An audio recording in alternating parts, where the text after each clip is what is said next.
2002 ଜାନୁଆରୀ 2 ତାରିଖରେ ଗୁଳିକାଣ୍ଡ ପରେ ସରକାର ନୂଆ ନିୟମ ତିଆରି କରିଥିଲେ, ଯୋଉଥିରେ 2006 ଜାନୁଆରୀ 2 ତାରିଖର ଗୁଳିକାଣ୍ଡ ପରେ 13 ଜଣ ଆଦିବାସୀ ଶହୀଦ ହେଲା ପରେ ସରକାରଙ୍କ ନିଦ ଭାଙ୍ଗିଥିଲା। ଜମିକି ସଗମ କ୍ଷେତ୍ରରେ ନେଇଯାଉଥିଲେ, 12,000-25,000 ଏକର ଦେଇ ନେଇଯାଉଥିଲେ। ତାପରେ ସରକାର ନିୟମ ବଦଳିଲା ଏବଂ ପ୍ରତି ପରିବାରରୁ ଯେଉଁମାନଙ୍କର ବାସଚ୍ୟୁତ ହେବେ, ଘର ଯିବ, ସେଇମାନଙ୍କୁ କେବଳ ପରିବାରରୁ ଜଣକୁ ଚାକିରି ଦେବା ପାଇଁ ନିୟମ କରାଗଲା।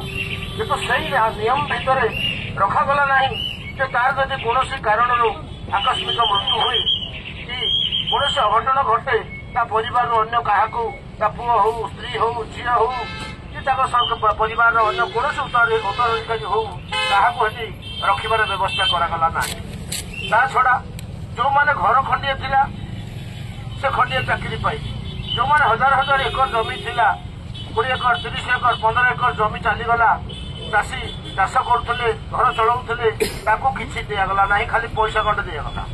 ସେ ପଇସାକୁ ନେଇ ସେ ଘରେ ବସି ତାକୁ ଖର୍ଚ୍ଚ କଲେ, ସେଇଥିରେ ଚାଉଳ ଡାଲି କିଣି ଖାଇ ସିଏ ଆଜି ମଧ୍ୟ ରାସ୍ତାରେ ଭିକାରୀ ହୋଇ ବୁଲୁଛନ୍ତି। ସେମାନେ ମଧ୍ୟ ବହୁତ ଦିନରୁ ଆନ୍ଦୋଳନ କରୁଛନ୍ତି।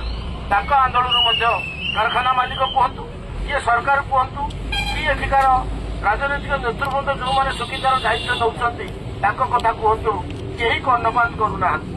ଆଜି ବି ସେଇ ସମସ୍ୟା ତାଙ୍କର ଅଛି। ଆପଣମାନଙ୍କ କଥା ତ କହିଲେ ନ ସରେ। ଆପଣମାନଙ୍କ ପରିବାର ଘର